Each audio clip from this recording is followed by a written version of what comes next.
السلام علیکم ورحمۃ اللہ تعالی وبرکاتہ۔ الحمد للہ وکفا وسلام علی حبیبہ المصطفیٰ اما بعد، بحمدہ تعالی وبکرم مصطفیٰ صلی اللہ تعالی علیہ وسلم۔ آج کی اس شب میں قرآن عظیم کے 13 پارے مکمل ہو چکے۔ اللہ کریم بقیہ قرآن عظیم کو صحیح تجوید سے پڑھنے اور آپ سب کو خشوع و خضوع کے ساتھ سماعت کرنے کی توفیق عطا فرمائے۔ آج ہم نے سورہ رعد کی تلاوت کی اور سورہ ابراہیم کی تلاوت، سورہ یوسف کا جو بقیہ حصہ تھا وہ آج تلاوت ہوا۔ جیسے کہ کل میں نے آپ سے عرض کیا تھا، اللہ تعالیٰ نے سورہ یوسف کے متعلق فرمایا نحن نقص علیک احسن القصص، اے محبوب ہم آپ کو سب سے بہترین قصہ سناتے ہیں۔ تو سورہ یوسف سب سے بہترین قصہ ہے، اور جہاں تک آپ نے سماعت کیا، حضرت سیدنا یوسف علیہ السلام جیل میں تھے اور ان کے ساتھ وَدَخَلَ مَعَهُ السِّجْنَ فَتَيَانِ، 2 نوجوان بھی ان کے ساتھ جیل میں داخل ہوئے تھے۔ پھر ان دونوں نے جو خواب دیکھا تھا، ان کے خواب کی تعبیر صحیح حضرت یوسف علیہ السلام نے بتائی۔ کل جیسے کہ میں نے یہ بھی عرض کیا، خوابوں کی تعبیر کے سلسلے میں یہ بھی ایک علم ہے، یہ تعبیر الرؤیا یعنی خوابوں کی تعبیر بتانا۔ تعبیر کا مطلب سمجھتے ہیں، اس کا کیا اشارہ ہو سکتا ہے، خواب میں کچھ اور دیکھا ہوتا ہے، اس کا معنی کیا ہو سکتا ہے، یہ باضابطہ پورا ایک علم ہے۔ اور اسی لیے فرمایا گیا کہ اپنے خواب ہر کس ناکس کو نہ بتاؤ، ایرے غیرے کے سامنے اپنے خوابوں کو نہ بتایا جائے۔ اور مومن کے خواب کے بارے میں اللہ کے نبی صلی اللہ علیہ وسلم نے فرمایا وہ نبوت کا 46واں حصہ ہے، مطلب مومن کے اکثر خواب سچے ہوتے ہیں۔ نبوت اب بند ہو گئی، کسی کو نبوت نہیں ملنے والی ہے، لیکن اللہ تعالیٰ اپنے بندوں کو ہدایت دیتا ہے تو اس کے ذریعے ہیں۔ تو یہ خواب جو ہے بندوں کو ہدایت دینے کا ایک راستہ ہے۔ بسا اوقات تمہیں خواب میں وہ دکھا دیا جاتا ہے جس کی تمہیں حاجت ہو، یا تمہیں کسی چیز سے بڑا نقصان ہونے والا ہو، اس سے تمہیں آگاہ کر دیا جاتا ہے خواب کے اندر۔ تو خوابوں کی تعبیر ایک اپنا علم ہے، لیکن آپ کو میں بتاؤں، جو اس کا علم رکھنے والے علماء ہیں انہی سے خوابوں کی تعبیر پوچھی جائے۔ اور خواب کی تعبیر دیکھنے والے پر بھی ڈیپینڈ کرتی ہے، حالت پر بھی ڈیپینڈ کرتی ہے، کس وقت دیکھا، دن میں خواب دیکھ رہا تھا یا رات کے وقت سونے میں خواب دیکھا ہے، اور دیکھنے والا کیسا ہے، متقی پرہیزگار ہے یا فاسق و فاجر آدمی ہے۔ ایک ہی خواب ہو سکتا ہے لیکن دونوں کے معنی الگ الگ ہو سکتے ہیں۔ حضرت محمد بن سیرین یہ تابعی ہیں، خوابوں کی تعبیر کے بڑے عالم تھے۔ ان کی کتاب ہے تعبیر الرؤیا، جو اب تک امت میں خوابوں کی تعبیر پر لکھی ہوئی ایک بہت بڑی کتاب ہے۔ حضرت محمد بن سیرین نے کئی مرتبہ خوابوں کی تعبیر کو قرآن سے اخذ کر کے بتایا۔ ابھی جیسے ہم نے سورہ یوسف پڑھا ہے، اسی میں ایک آیت کو لے کر کے انہوں نے خواب کی تعبیر کس طرح سے بتائی، میں آپ کو بتاتا ہوں۔ ایک شخص آیا اور اس نے کہا کہ میں نے کل خواب میں دیکھا کہ اذان دے رہا ہوں، اذان دے رہا ہوں یا اذان سن رہا ہوں۔ سنیے، خواب میں اگر اذان دے رہے ہیں یا سن رہے ہیں تو کیا تعبیر ہو سکتی ہے؟ تو آپ نے اس کے بیک گراؤنڈ کو چیک کیا اور معلوم کرایا کہ کیسا شخص ہے یہ۔ بتایا گیا کہ نماز روزے والا ہے، دیندار آدمی۔ تو آپ نے کہا مبارک ہو تجھے، تو عنقریب حج پہ جانے والا ہے۔ خواب میں اذان دیتے ہوئے سننا یا اذان خود دے رہا ہو تو اس کی تعبیر یہ ہے کہ وہ حج پر جائے گا۔ مجلس ختم نہیں ہوئی تھی کہ ایک اور شخص آیا اور اس نے کہا کہ میں نے خواب میں دیکھا ہے کہ اذان دے رہا ہوں یا اذان سن رہا ہوں۔ تو آپ نے اس کے متعلق معلوم کیا، خواب تو سیم تھا، تو معلوم کیا تو پتہ چلا کہ یہ جھوٹا آدمی ہے، فاسق و فاجر ہے، فلاں فلاں چیزوں میں مبتلا رہتا ہے۔ تو آپ نے کہا تو نے خواب میں اذان سنا، عنقریب تو چوری کے جرم میں پکڑا جائے گا۔ کتنی ڈیفرنٹ ہے، بہت زیادہ الگ ہے۔ دیکھا کچھ اور ہے اور اس کی تعبیر، اور دونوں کو انہوں نے قرآن کی آیت سے بتایا۔ پہلے والے کو کہا، اللہ قرآن میں فرماتا ہے وَأَذِّن فِي النَّاسِ بِالْحَجِّ، جہاں حج کا ذکر آیا ہے وہاں اذن کہا ہے اللہ تعالیٰ نے کہ بلاؤ لوگوں کو، اذان دو، یعنی اعلان کرو. اس آیت سے کہا کہ وہ حج پر جانے والا ہے. اور دوسرے کو جو چوری کا آپ نے فرمایا چوری میں پکڑا جائے، اس کو بھی آیت سے بتایا، قالوا اذن مؤذن بینہم، یہ سورہ یوسف میں ہے کہ ایک اعلان کرنے والے نے اعلان کیا کہ یوسف علیہ السلام کے جو اب واقعہ ہے اس میں آپ سماعت کریں گے، ان کی کٹوری چوری ہو گئی اور پھر چور پکڑے بھی گئے. تو اس آیت سے انہوں نے کہا کہ جو خواب میں فاسق و فاجر آدمی نے اذان دیتے ہوئے سنا ہے تو وہ چوری کے جرم میں پکڑا جائے گا. خوابوں کی تعبیر ایک اپنا علم ہے. کبھی ایسا ہوتا ہے کہ کسی کی موت دیکھنا وہ اس کی زندگی کی علامت ہے، اس کی لمبی عمر کی علامت ہے. مجھے آج آپ کے سامنے میں شیئر کرتا ہوں خوابوں کی تعبیر، کیونکہ چلتے پھرتے رہتے ہیں تو وقت نہیں ملتا بہت ساری چیزوں کو دیکھنے کا، اور کبھی کبھار ایسا ہوتا ہے کہ خواب آدمی بھول جاتا ہے. مجھے بات یاد آتی ہے، کچھ بزرگ جو انتقال کر چکے وہ اگر آئے ہیں ملاقات کرتے ہیں، ہنسی خوشی بات چیت ہو رہی ہے، یہاں تک تو ٹھیک ہے، لیکن گلے ملتے ہیں جو انتقال کر چکے. ہم تو اچھا ہی سمجھتے ہیں، انتقال کیے ہوئے ہمارے باپ ہیں، چاچا ہیں، کوئی بھی ہیں. وہ تو مجھے کافی دنوں کے بعد میں خواب کی تعبیر دیکھا تو پتہ چلا کہ مرے ہوئے پرانے لوگ اگر گلے مل لیں تو اس کے جیل جانے کا اندیشہ ہے، اس کے جیل میں قید ہونے کا اندیشہ ہے. خوابوں کی تعبیر ایک بڑا علم ہے. اب آپ کو میں ایک بات بتاتا ہوں. خلیفہ ہارون رشید کی بیوی زبیدہ خاتون نے بھی ایک بار خواب دیکھا تھا، اور اتنا بھیانک خواب دیکھا تھا. یہ حضرت محمد بن سیرین کے حیات میں موجود تھیں، جب وہ تابعی خود موجود تھے، خوابوں کی تعبیر کے سب سے بڑے عالم ہیں. تو زبیدہ خاتون نے خواب یہ دیکھا کہ اجتماعی طور پر بہت سارے لوگ ان کی عزت لوٹ رہے ہیں، عصمت دری ہو رہی ہے. تو بہت سارے لوگ خواب میں کسی ایک عورت کی عزت لوٹ رہے ہوں تو کتنا بھیانک ہے، عورت تو ڈر جائے، بھیانک خواب ہے. صبح اٹھی تو پریشان ہوئی کس سے خواب کی تعبیر پوچھوں. اس نے زبیدہ خاتون نے بتانے کو بھی شرم محسوس کیا کہ کیسے میں کسی کو بتا سکتی ہوں کہ خواب میں میرے سارے مرد حضرات عزت لوٹ رہے تھے. تو اپنی ایک خادمہ سے زبیدہ خاتون نے کہا کہ جاؤ حضرت سیدنا محمد بن سیرین کے پاس اور جا کر کے ان سے کہنا کہ تو نے خواب دیکھا. توجہ چاہتا ہوں، تو نے خواب دیکھا کہ بہت سارے مرد میری عزت لوٹ رہے تھے. کیسے کہے گی وہ بادشاہ کی بیوی نے ایسا گندا خواب دیکھا ہے؟ تو نے دیکھا یہ کہنا.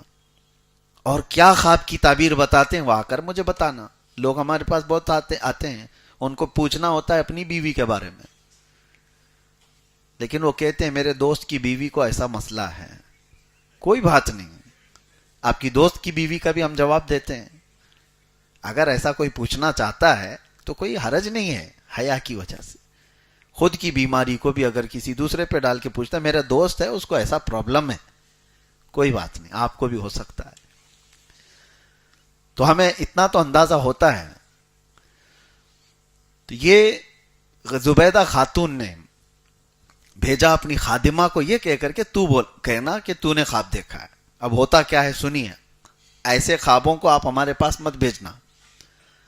وہ خادمہ تو گئی حضرت محمد بن سیرین کے پاس. وہ چلتے پھرتے آدمی نہیں تھے، خوابوں کی تعبیر کے بڑے عالم تھے. کہا کہ حضور ایک بڑا بھیانک خواب میں نے دیکھ لیا کل. کہا کیا دیکھا؟ کہا بہت سارے مرد میری عزت لوٹ رہے تھے، میں ڈر گئی صبح اٹھ کر کے. تو آپ نے پوچھا اچھا کیا کام کرتی ہوں؟ تو اس نے کہا میں خادمہ ہوں، کنیز ہوں محل میں. تو آپ ہنسنے لگے. جھوٹ بول رہی ہے، تو یہ خواب دیکھ ہی نہیں سکتی، تو نے یہ خواب دیکھا ہی نہیں، جھوٹ کیوں بول رہی ہے؟ اس نے کہا آپ کو کیسے پتا؟ کہا پتا ہے، تو خدمت کرنے والی باندی ہے، اور یہ اس قسم کا خواب تو نہیں دیکھ سکتی. تو اس نے کہا اچھا چھوڑیے، کوئی بھی بات ہو، کوئی بھی دیکھا ہو. کہا کون دیکھا ہے بتاؤ. پھر اس خادمہ نے بتا دیا کہ خلیفہ ہارون رشید کی بیوی ملکہ زبیدہ نے خواب دیکھا. تو حضرت محمد بن سیرین نے کہا ڈرنے کی بات نہیں، جاؤ، اس خواب کی تعبیر اتنی اچھی ہے کہ جا کر اپنی خاتون سے کہو عنقریب وہ ایک ایسا کام کرے گی جس سے پوری امت نفع اٹھائے گی، امت کا ایک بہت بڑا حصہ اس سے فائدہ اٹھائے گا. اور خواب کی تعبیر ہی ہے کہ حضرت زبیدہ خاتون حج پر آئیں، عرفات کے میدان میں دیکھا حاجیوں کو پیاس سے بلکتے ہوئے. انہوں نے وہیں پر یہ اللہ کی بارگاہ میں عہد کیا کہ مولا تیرے مہمانوں کو پانی پلانے کا میں انتظام کروں گی. اور اس کے بعد زبیدہ خاتون نے دریائے دجلہ بغداد سے لے کر عرفات کے میدان تک 1400 کلومیٹر کی نہر بنائی، اور وہاں سے جب پانی چھوڑا تو میدان عرفات تک پانی آ گیا، اور 1 2 نہیں 1200 سال تک حاجی لوگ اس سے پانی پیتے رہے. اس خواب کی تعبیر تھی یہ. 1200 سال تک لوگ اس سے نفع اٹھاتے رہے چلچلاتی ہوئی دھوپ میں. اس کے علاوہ پانی کا کوئی وہاں پر ذریعہ نہیں تھا. اب جا کر کے وہ بند ہو گیا جب سعودی حکومت آئی، لیکن اس کی باقیات آج بھی موجود ہیں. آج بھی وہ نہر اسی انداز سے حجاج اکرام جو بھی جاتے ہیں زیارت کرتے ہیں وہ دیکھتے ہیں عرفات کے میدان سے مزدلفہ جانے کے وقت یہ نہر زبیدہ نظر آتی آج بھی. اور حد تو یہ ہے کہ خلیفہ ہارون رشید نے ان سے پوچھا تھا کتنی لاگت آئی اتنی لمبی نہر بنانے میں. تو زبیدہ خاتون نے کیا کہا اپنے شوہر سے؟ کہا میں یہ قومی خزانے سے پیسے نہیں لی تھی، یہ میرے ذاتی خرچے کے پیسے تھے، اس سے میں نے بنوائے. قومی خزانے سے اگر بنائی ہوتی تو میں آپ کو حساب دیتی، یہ میرے ذاتی خرچوں سے میں نے بنایا، لہٰذا حساب میں آپ کو بھی نہیں دوں گی، قیامت کے دن صرف اللہ کے پاس ہوگا. آج تک کسی کو پتہ نہیں اس نہر میں کتنی لاگت آئی، کتنا پیسہ گیا، وہ اللہ والے لوگ تھے. تو بہرحال خواب کے سلسلے میں یہ بتا رہا تھا. اور یہ سورہ یوسف بھی شروع ہوتا ہے خواب سے ہی. میں نے کل ہی بتایا تھا حضرت یوسف علیہ السلام نے خواب میں کیا دیکھا تھا. کل کی اگر آپ کو تفسیر یاد ہو تو انہوں نے خواب میں کیا دیکھا تھا؟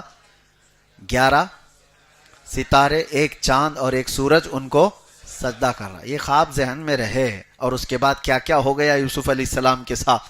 بھائیوں نے کنویں میں ڈال دیا، وہاں سے قافلہ اٹھا کر لایا بازار مصر میں، وہاں پر ان کو نیلام کیا گیا، پھر بیچ دیا گیا.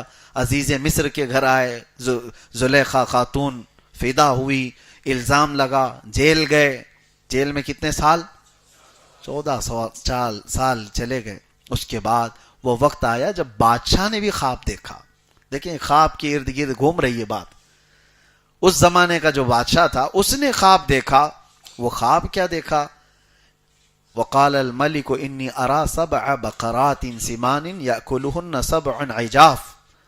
وہ کہتا ہے کہ میں خواب میں دیکھا کہ 7 بھینسیں ہیں سوکھی ہوئی، و7 سنبلات خضر واخر یابسات، اور 7 سوکھے گھاس کی اور 7 اچھے والے اناج کی اوٹ دیکھا. ایک خواب ایسا تھا 7 بھینسیں ہیں اور اس میں 7، اس کو کیا کہتے ہیں، گھاس کا جو اوٹ بناتے ہیں کسان لوگ بناتے ہیں بیلوں کے چارے کے لیے، اور 7 ہرے گھاس کے اور 7 سوکھے گھاس کے. اس طرح سے اس نے دیکھا یہ 7 کا عدد کیا ہے. وہ پریشان ہوا. تو اس نے صبح اٹھ کر کے اپنے درباریوں سے پوچھا کہ کوئی ہے جو میرے خواب کی تعبیر بتائے. تو اس کے درباریوں میں وہ چھوٹا ہوا قیدی موجود تھا جس کے خواب کی تعبیر حضرت یوسف علیہ السلام نے جیل میں بتائی تھی، جو انگور کا رس نچوڑ رہا تھا. وہ آزاد بھی ہو گیا.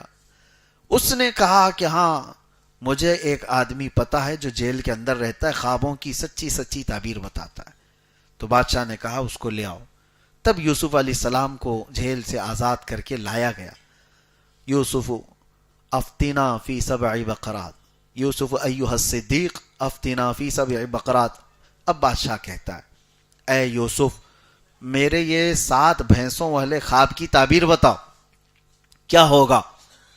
تو حضرت یوسف علیہ السلام نے کہا کہ تمہارے خواب کی تعبیر یہ ہے کہ 7 سال جو ابھی آئیں گے تمہارے بہت خوشحالی کے ہوں گے، غلہ اناج سب زیادہ ہو جائے گا، ثم یأتی بعد ذلك عام فیہ یغاث الناس وفیہ یعصرون، اس کے بعد پھر ایسا وقت آ جائے گا کہ لوگ جو ہے بھوکے اور پیاسے ہو جائیں گے، پوری زمین سوکھ جائے گی، اناج غلہ ختم ہو جائے گا، لوگ اپنے آپ کو بیچنے لگ جائیں گے، سب چیزیں اٹھا اٹھا کر بیچ دیں گے. تو کیا کرنا چاہیے؟ تو بادشاہ سے یوسف علیہ السلام نے کہا یہ جو تمہارے اچھائی کے 7 سال ہیں، یہ اس میں اناج اور غلہ خوب جمع کر لو، اور جب وہ برے دن آ جائیں، یعنی بھوک و پیاس و شدت کے، اس وقت اپنی رعایا کو تم اناج تقسیم کرو. تو بادشاہ کو یہ خواب سمجھ آ گیا، یہ تعبیر سمجھ آ گئی، اور اس کے اعتبار سے بادشاہ نے اعلان کیا اور سارے غلے اناج جمع کیے جانے لگے. اور یوسف علیہ السلام کو اس خواب کی تعبیر بتانے کے بعد بادشاہ مصر نے سیدھے اپنے وزیر اعظم کے عہدے پر بٹھا دیا. وزیروں میں بھی وزیر اعظم کے عہدے پر بٹھا دیا. یہی ہے رب تعالیٰ کا نظام. گھر سے نکلے، قافلے میں گئے، کنویں میں ڈالے گئے، بازار میں بیچے گئے، پھر جیل میں ڈالے گئے، اور اس کے بعد سیدھے رب تعالیٰ کہاں وہ اتنا بلند مقام کے وزارت عظمیٰ پر بٹھا دیا. اور اللہ فرماتا ہے وَكَذَلِكَ مَكَّنَّا لِيُوسُفَ فِي الْأَرْضِ، ہم نے زمین پر یوسف کو قوت بخشی. اور یوسف علیہ السلام نے اپنے حسن تدبیر سے ملک کے اور سلطنت کے کاموں کو ایسا نبھانا شروع کیا کہ بادشاہ کا اعتماد پورا آپ کے اوپر. 7 سال گزر گئے، اس کے بعد جو قحط کے 7 سال آئے، وہ آگے کے جو 7 سال، تو ساری رعایا پریشان تھی، ہر جگہ سے لوگ بھوکے اور پیاسے، اور کچھ بھی نہیں تھا. سب لوگوں نے جانور بیچ دیے، گھر بیچ دیے، اپنے آپ کو بھی بیچنے لگ گئے. تبھی اعلان ہوا کہ لوگوں کی ضروریات کے لیے شاہی خزانے سے غلہ دیا جائے گا. جو جس گھر میں، اب راشن تقسیم ہوتا ہے، جس گھر میں جتنے لوگ ہیں اتنا راشن لے کے جاؤ. اعلان ہو گیا، ہر جگہ سے لوگ اناج غلہ لینے کے لیے آئے. یہ وہ زمانہ ہے جب یہ شدت بھوک اور قحط سالی کی وجہ سے سارے لوگ پریشان تھے. تو یوسف علیہ السلام کے وہ 10 بھائی، ان کا کیا ہوا؟ وہ حضرت یعقوب علیہ السلام کی ناراضگی ہی مول لے کر جی رہے تھے. یعقوب علیہ السلام کا حال یہ تھا کہ اپنے بیٹے کی جدائی کے غم میں روتے روتے ان کی آنکھیں چلی گئی تھی. نبی تھے یعقوب علیہ السلام، لیکن یوسف علیہ السلام سے بے انتہا محبت کرتے تھے، اور اتنا غم تھا آپ کو کہ آپ کی بینائی چلی گئی. تو اللہ تبارک و تعالیٰ نے حضرت یعقوب علیہ السلام کے دل کو سکون دینے کے لیے ایک اور بیٹا عطا کیا یعقوب علیہ السلام کو، جن کا نام بنیامین رکھا گیا. بنیامین، یوسف علیہ السلام کے جانے کے کئی سالوں بعد بنیامین پیدا ہوئے. اور حضرت یعقوب علیہ السلام اب یوسف علیہ السلام کے مقام پر بنیامین کو زیادہ پسند کرتے تھے، اپنے قریب رکھتے تھے، ان سے محبت کرتے تھے، جیسے یوسف علیہ السلام کے ساتھ تھا. بہرحال اب غلہ اور اناج جب بٹنے کی بات آئی تو یہ 10 بھائیوں کو بھی حضرت یعقوب علیہ السلام نے کہا جاؤ، بادشاہ مصر غلہ اور اناج تقسیم کر رہا ہے، تم لوگ بھی اپنے حصے کا لے آؤ. یہ 10 لوگ نکلے اور آئے. ان کو تو خبر ہی نہیں ہے یوسف کہاں ہیں. یہ تو کنویں میں ڈال کر ختم سمجھ رہے تھے، ان کی زندگی کا خاتمہ سمجھ بیٹھے تھے. اس کنویں سے، زہریلے کنویں سے بھلا زندہ کون نکلے گا جس میں یہ لوگ ڈال کے آئے تھے؟ لیکن اللہ جہاں سے چاہے نکالے. اب یہ 10 آئے اور غلہ جب تقسیم ہو رہا تھا تو یہ لوگ جیسی آئے، حضرت یوسف علیہ السلام نے ان کو دیکھا، دیکھتے ہی پہچان لیا. اور ان لوگوں نے حضرت یوسف علیہ السلام کو نہیں پہچانا. بادشاہ وقت کا وزیر اعظم ہے، اتنے بڑے مقام پر ہے. حضرت یوسف علیہ السلام نے ان کو دیکھا، اور یوسف علیہ السلام کو معلوم تھا کہ ایک اور بھائی میرا چھوٹا یعقوب علیہ السلام کا نور نظر بن چکا ہے، بہت عزیز ہے. تو حضرت یوسف علیہ السلام نے ان سے کیا کہا؟ ہم تمہیں غلہ نہیں دیں گے. تمہارے گھر میں کتنے لوگ ہیں؟ کہا 10 اور ایک ہمارا بھائی. کہا جاؤ اس کو بھی لے آؤ، اس کو لے کر کیا ہو؟ انہوں نے کہا نہیں، اس کو ہمارے ابا نہیں بھیجیں گے. کہا کیوں نہیں بھیجیں گے؟ کہا اس سے پہلے ہمارا ایک بھائی ایسے ہی غائب ہو گیا، اس کے ساتھ حادثہ ہوا فلاں فلاں سب. وہ کس کو کہہ رہے ہیں؟ یوسف علیہ السلام کو کہہ رہے ہیں. اور کہا کیا وہ اب ہمارے والد کا نور نظر ہے، اس کو ہم نہیں لا سکتے. تو حضرت یوسف علیہ السلام نے کہا میں بھی اس وقت تک تمہیں غلہ نہیں دوں گا جب تک اس بھائی کو نہیں لاؤ گے. اب کیسے لائیں؟ تو اس کے بعد حضرت یوسف علیہ السلام نے ان کو واپس بھیجا. وہ گئے روتے گڑ گڑاتے اپنے ابا سے کہنے لگے بادشاہ مصر کا جو وزیر اعظم ہے وہ بڑا سخت ہے, وہ کہتا ہے جب تک چھوٹے بھائی کو نہیں بھیجیں گے وہ دے گا نہیں. حضرت یعقوب علیہ السلام جلال میں آ گئے اور کہا اس سے پہلے بھی تم لوگوں نے ایسی ہیلے بہانے کر کے مجھ سے یوسف کو دور لے کے اور کچھ وہاں ان کے ساتھ غلط ہوا. میں نہیں چاہتا کہ میرے اس چھوٹے سے بیٹے کو بھی تم لوگ کچھ کرو. انہوں نے قسمیں کھائی, قدموں پہ گرے اور کہا کہ ہم سے جو خطا ہوئی اتنے سالوں سے ہم آپ کی ناراضگی مول لیے ہوئے ہیں, ہرگز ایسا نہیں ہوگا, پوری ان کی حفاظت کریں گے, ان کے بغیر تو بادشاہ ہمیں کچھ دینے کو راضی بھی نہیں. حضرت یعقوب علیہ السلام نے ان کو بھیج دیا, چھوٹے بیٹے کو بھی. بنیامین کو لے کر کے 10 بھائی آئے تو حضرت یوسف علیہ السلام نے سب کو دیکھا اور اس کے بعد غلہ جب تقسیم کر رہے تھے سونے کی کھٹوری سے اناج دیا جاتا تھا. یوسف علیہ السلام نے اپنے چھوٹے بھائی کے جھولے میں وہ سونے کی کھٹوری ڈال دی اور اس کے بعد سب کو بھیج دیا. تھوڑی دیر گزری تھی کہ آپ نے اعلان کروایا کہ شاہی خزانے کی کھٹوری چوری ہو گئی, ناکہ بندی کی جائے اور تلاشی لی جائے. کون لوگ ہیں جنہوں نے یہ چرایا ہے؟ سب کی تلاشی لی گئی تو وہ 10 بھائیوں کے بعد جو چھوٹے تھے بنیامین ان کے جھولے میں مل گئی. ان کو پکڑا گیا, کہا گیا کہ ان کو پکڑا جائے گا. یوسف علیہ السلام جیسے ہی ان کو پکڑ کر کے لائے اب تو وہ رونا دھونا شروع کر دیے. ہمارے ایک بھائی کے ساتھ ایسا ہوا ہے پہلے, اب ہمارے باپ ہمارا اعتبار ہی نہیں کریں گے. اگر ان کے ساتھ بھی ایسا ہوا تو آپ رحم کرو. قالوا یا ایھا العزیز ان لہ ابا شیخا کبیرا فخذ احدنا مکانہ انا نراک من المحسنین. وہ کہتے ہیں ہم میں سے کسی ایک کو پکڑ کے رکھ لو, اس کو چھوڑ دو. یہ 10 ہے نا, ہم ان میں سے کسی ایک کو رکھ لو, آپ اس کو چھوڑ دو, آپ بہت اچھے لگتے ہو. انہوں نے کہا وہی کل والی بات میں نے جو کہا, جیل والوں کو جس کی ضرورت ہے اس کو ہی پکڑا جاتا ہے. حضرت یوسف علیہ السلام نے کہا قال معاذ اللہ ان ناخذ الا من وجدنا متاعنا عنده. ہرگز نہیں, اللہ معاذ اللہ, میں کسی ایسے کو کیوں پکڑوں جس کے پاس یہ کھٹوری نہیں ملی, جس کے پاس ملی اسی کو پکڑوں گا. اب وہ پریشان ہو گئے, کیا کریں گے, ہمارے باپ غم سے ختم ہو جائیں گے, انتقال ہو جائے گا. تو یہ باتیں چل رہی تھی.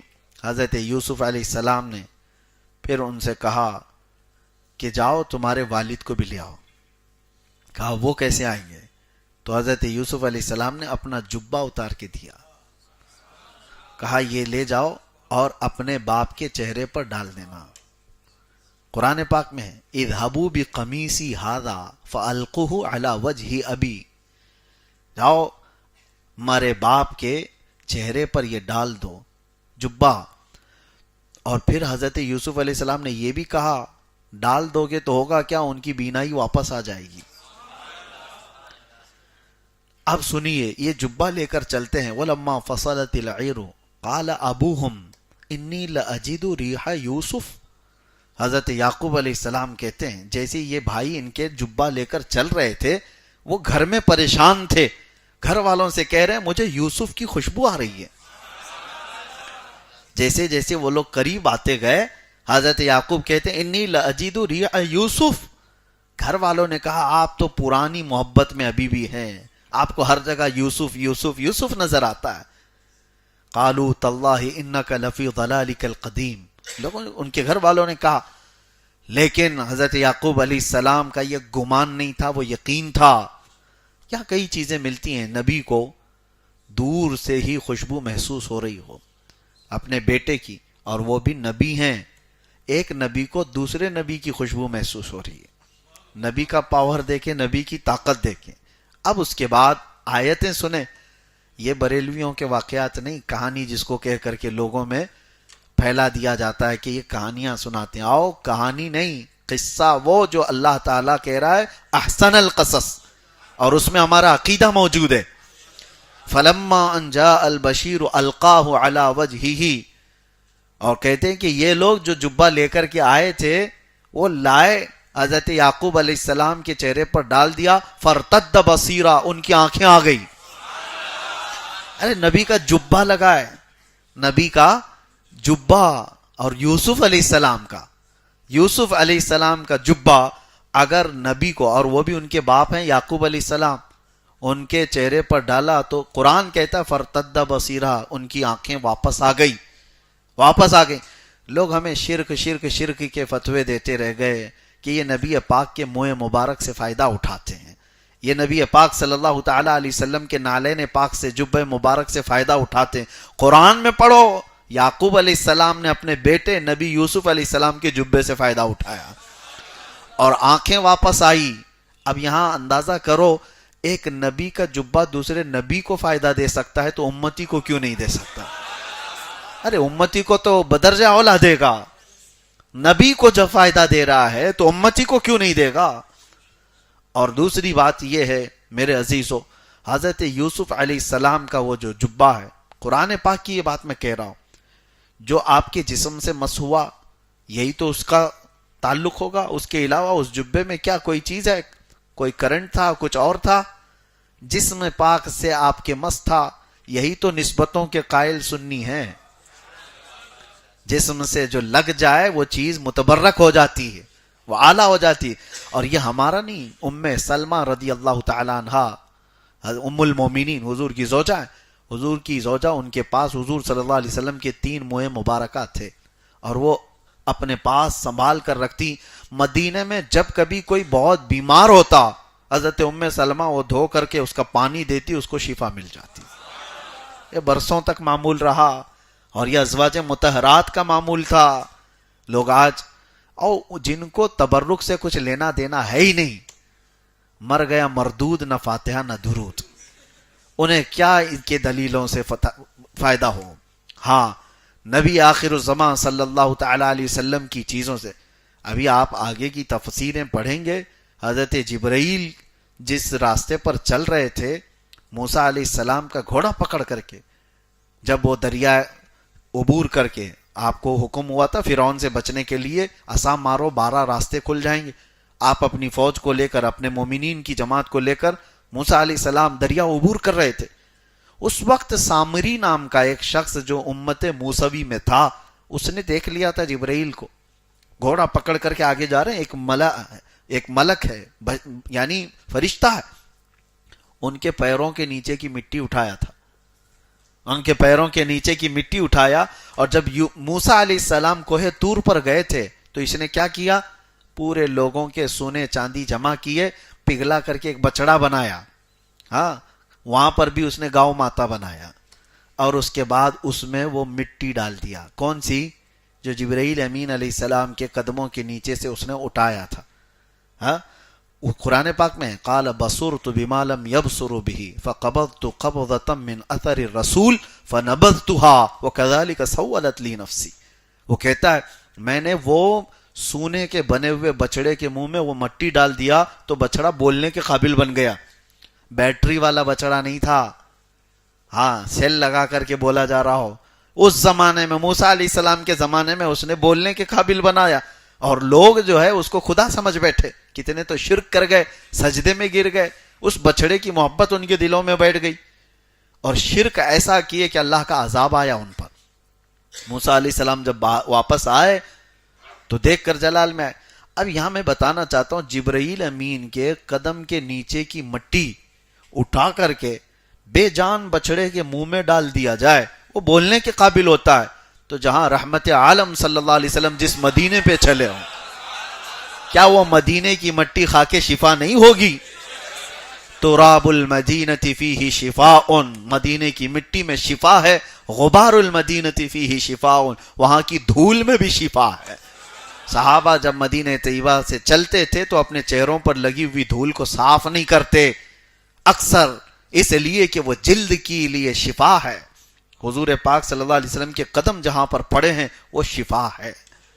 ہاں جو چیز مس ہوئی، یہ قرآن کے عقیدے کی بات میں بتا رہا ہوں. حضرت یوسف علیہ السلام کے والد آئے اور اب بینا تھے اور یہ 10 بیٹے اور چھوٹے بیٹے 11 لوگ مل کر کے آئے. یوسف علیہ السلام کو جیسے ہی انہوں نے دیکھا، عزیز مصر بادشاہ بھی تھا اس وقت، اور حضرت یوسف علیہ السلام نے پھر اپنا قصہ بتایا کہ یہ میرے بھائی ہیں، یہ میرے باپ ہیں، یہ میرے چھوٹے بھائی، انہوں نے یہ کیا تھا فلاں فلاں، اور اللہ تعالیٰ نے مجھے وہاں سے نجات دیا. بازار میں پہنچایا، پھر پرانے بادشاہ کے گھر، وہاں سے جیل، جیل سے تمہارے دربار میں۔ یہ اللہ تبارک و تعالیٰ کی حکمتیں ہیں، جسے جہاں سے چاہتا ہے اٹھا کر بلند کرتا ہے۔ اور پھر اپنے بھائیوں سے کہا لا تثریب علیکم اليوم یغفر اللہ لکم، آج تمہاری کوئی پکڑ نہیں، اللہ تمہاری بخشش کرے۔ بھائیوں کو انہوں نے معاف کر دیا، آج میں تمہاری کوئی پکڑ نہیں کرتا، اللہ معاف کرے، میں تمہارے لیے استغفار کرتا ہوں۔ جیسی یوسف علیہ السلام نے یہ کہا، وہ سارے لوگ یوسف علیہ السلام کی تعظیم میں سجدے میں گر گئے، سجدے میں گر گئے۔ فلما دخلوا على یوسف آوا الیہ ابویہ وقال ادخلوا مصر ان شاء اللہ آمنین۔ یہاں سے اللہ تعالیٰ فرماتا ہے ورفع ابویہ علی العرش وخروا له سجدا وقال یا ابت ھذا تأویل رؤیاہ۔ اس میں کتنے لوگ سجدے میں گر گئے؟ 11 بیٹے، یعقوب علیہ السلام اور عزیز مصر۔ حضرت یوسف علیہ السلام کہتے ہیں بچپن میں نے جو خواب دیکھا تھا، اے میرے والد یہ اس کی تعبیر ہے، یہ 11 ستارے ہیں، ایک چاند ہے اور میرا باپ سورج ہے۔ عزیز مصر بادشاہ، اس کی مثال چاند ہے، اور یعقوب علیہ السلام وہ سورج کی مثل ہیں، اور سارے تعظیم میں جھک گئے، کس کے؟ یوسف علیہ السلام۔ تعظیم کا سجدہ جائز تھا، اس واقعے کو لے کر کے کوئی پیر صاحب پھر سجدہ نہ کرائیں۔ ہاں وہ تعظیم یعنی مذہب موسوی میں اور اس سے قبل کی مذاہب کی بات میں کر رہا ہوں، بہت ساری چیزیں شریعت میں تبدیلی آ گئی۔ یوسف علیہ السلام کی شریعت میں جائز تھا، اگر آپ ان کی شریعت میں ہو تو یہاں زندہ بھی نہیں رہنا چاہیے۔ یہ امت محمدیہ ہے، شریعت چلے گی تو میرے مصطفیٰ کی ہوگی۔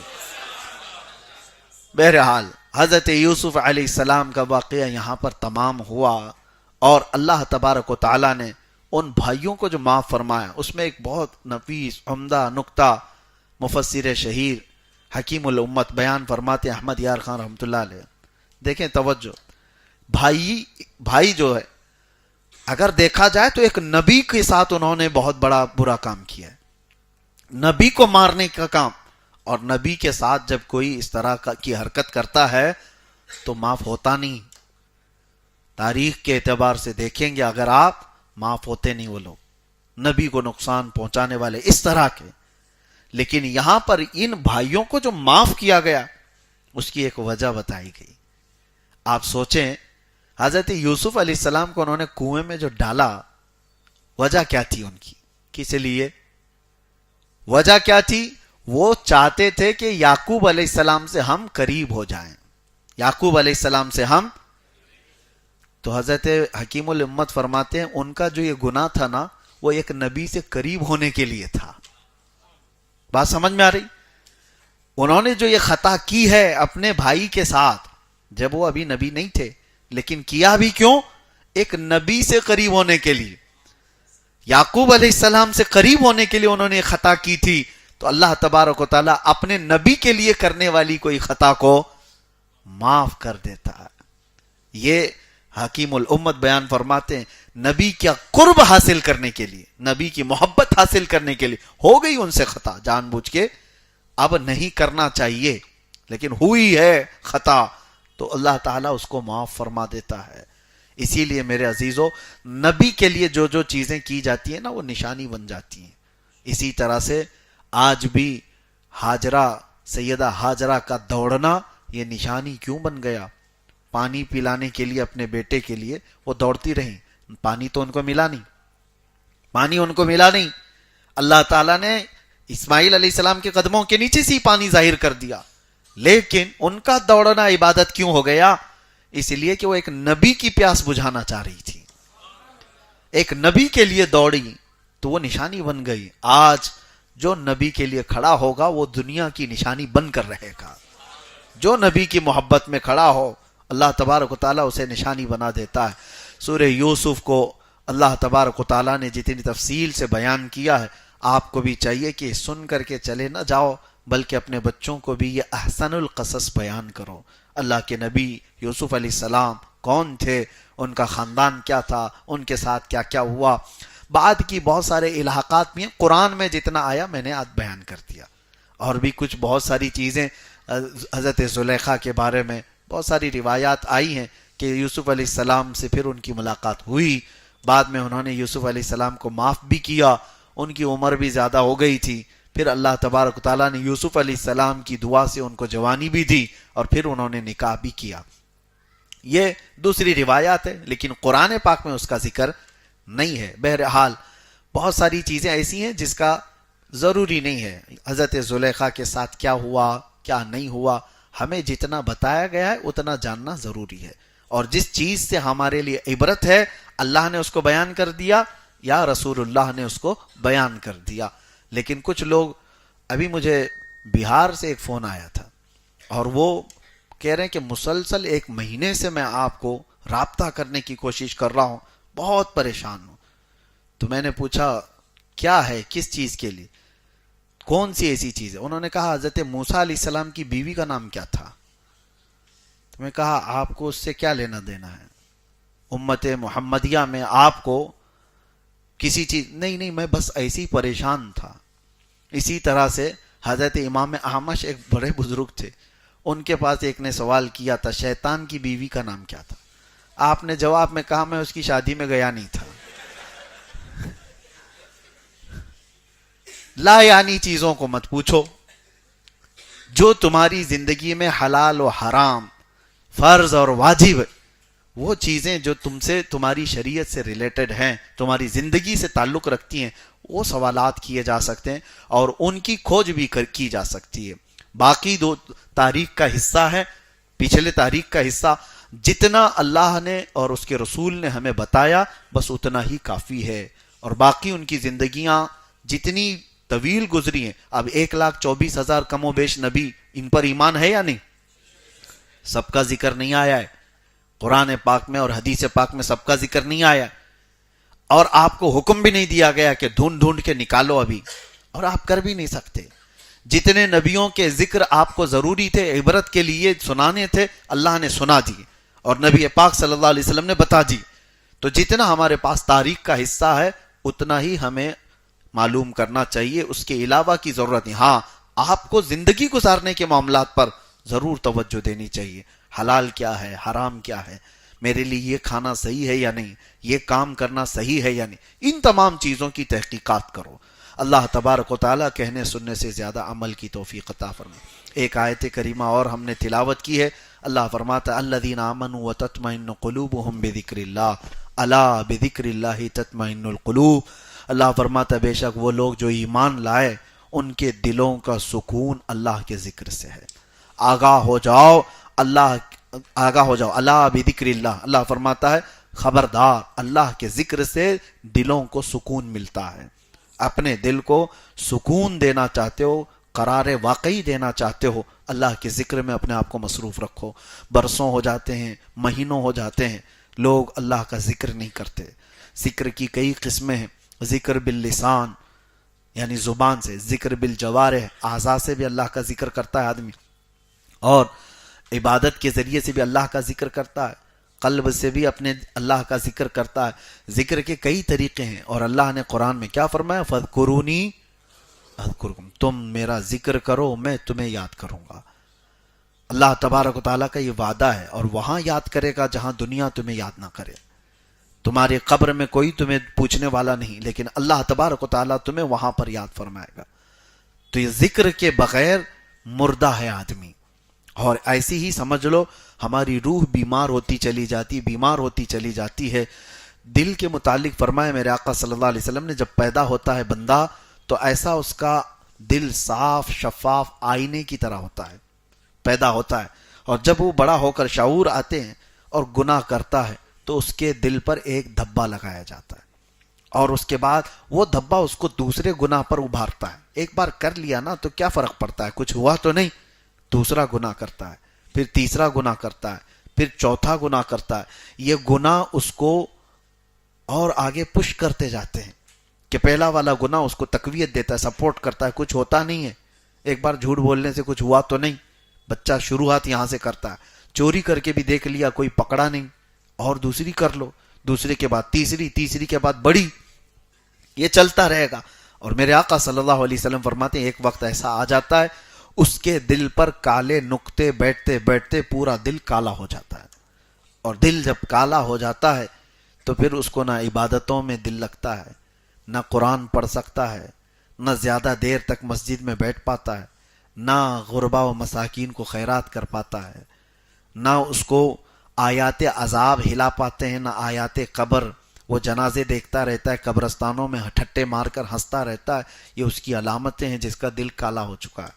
اسے نہ مردے کچھ الجھا پاتے ہیں، نہ قبروں کی زندگیاں اسے واض و نصیحت کرتی ہیں. دل جب سیاہ ہو جائے تو یہ بہت سخت ہے. اور اس کے بعد کہا گیا نہایت جب دل سخت ہو جاتا ہے تو اس بندے کے متعلق کوئی بھروسہ نہیں کہ وہ کہاں تک گناہ کر سکتا ہے. وہ ماں سے زنا بھی کر سکتا ہے، باپ اپنی بیٹی سے زنا بھی کر سکتا ہے. یہ تمام چیزیں علامات بتائی گئی. دل کو اتنا سیاہ ہونے نہ دو. کب ہوتا ہے یہ گناہ کرتے کرتے، جب اس کا علاج ہی نہیں کرتا کوئی بندہ. اب اس کا علاج کیا ہے؟ قرآن کہتا ہے دل کو پاک کرنا ہو تو اللہ کا ذکر کرو. جب جب تم ذکر الہی کرو گے یہ میل چھٹتا جاتا ہے، دل کے اوپر سے نکلتا جاتا ہے. اور یہی تو بات ہے کہ اولیاء کاملین ان کا دل پاک ہوتا تھا. تمہارے جاتے ہی وہ تمہارے حالات کو دیکھ لیتے تھے. کیوں؟ ان کا دل آئینہ ہے. تم جو سوچ کر کے آئے ان کے آئینے میں چھپ جاتی تھی باتیں. ساری چیزیں سامنے والا کیا سوچ کر کے آ رہا ہے، اس کے دل میں کیا چل رہا ہے، یہ اس ولی پاک کے دل پر چھپ جاتی. کیوں؟ پاک ہے دل. اور جب پاک دل جس طرف بھی گھومتا ہے وہ لوگوں کو چمکا کے جاتا ہے. مولانا روم رحمت اللہ علیہ فرماتے شیشے کا ایک ٹکڑا دن کے وقت لے لو اور اس کو دیواروں پہ جس طرف بھی سورج کو دکھا کر کے اجالا کرو گے تو دیواروں پر بھی یہ شیشے کی روشنی جائے گی کہ نہیں جائے گی؟ حالانکہ وہ لائٹ نہیں ہے، اس میں بیٹری نہیں ہے، لیکن دھوپ کی وجہ سے تمہارے ہاتھ کا شیشہ چمکتا ہے. جدھر بھی تم کرو گے، دیوار پہ، کسی کے منہ پہ، کہیں پر بھی. بچپن میں ہم کھیلتے تھے تو یہ شیشے کی روشنی ریفلیکٹ ہوتی ہے اور دوسری جگہ جا کر کے پڑتی ہے. مولانا روم رحمت اللہ علیہ فرماتے ہیں بندے دیکھ، یہ شیشے کی اصلی روشنی نہیں، یہ سورج کی روشنی ہے. اس لیے اس سے آ کر کے تیرے دیوار کو، تیرے چہرے کو چمکا رہی ہے کہ شیشہ صاف ہے. وہی تو کوئلہ لے کر کھڑا ہو جا اور سورج کی روشنی اس پر جتنی بھی پڑے تو جدھر بھی گھما کوئی روشنی نہیں ہوگی. شیشے کے ذریعے سے سب جگہ تو روشن کرتا ہے. یہی اولیاء اکرام کی مثال ہے کہ ان کا دل پاک ہوتا ہے تو آفتاب رسالت سے سیدھے روشنی پڑتی ہے. میرے آقا صلی اللہ تعالی علیہ وسلم کے نور کی سیدھے روشنی ان کے دل پر پڑتی ہے اور پھر وہ جس طرف بھی رخ کرتے ہیں ہزاروں کو چمکا کر کے چلے جاتے ہیں. اولیاء کاملین کا دل پاک ہوتا ہے تو ان کی روشنیاں دوسروں پر پڑتی ہیں، لیکن اگر سامنے والا کے بھی دل پاک ہو جائے تو پھر یہ روشنی آگے نور نالا نور نالا نور ہوتی چلی جائے. اللہ تبارک و تعالی ہمارے قلوب کو منور و مجلہ رکھے، ہمارے دلوں کو پاکیزہ اور طہارت عطا فرمائے. میرے آقا صلی اللہ تعالی علیہ وسلم کا نور اور ان کی روشنیاں ہمارے دل کا سرور بنائے. وآخر دعوانا ان الحمدللہ رب العالمین. السلام علیکم.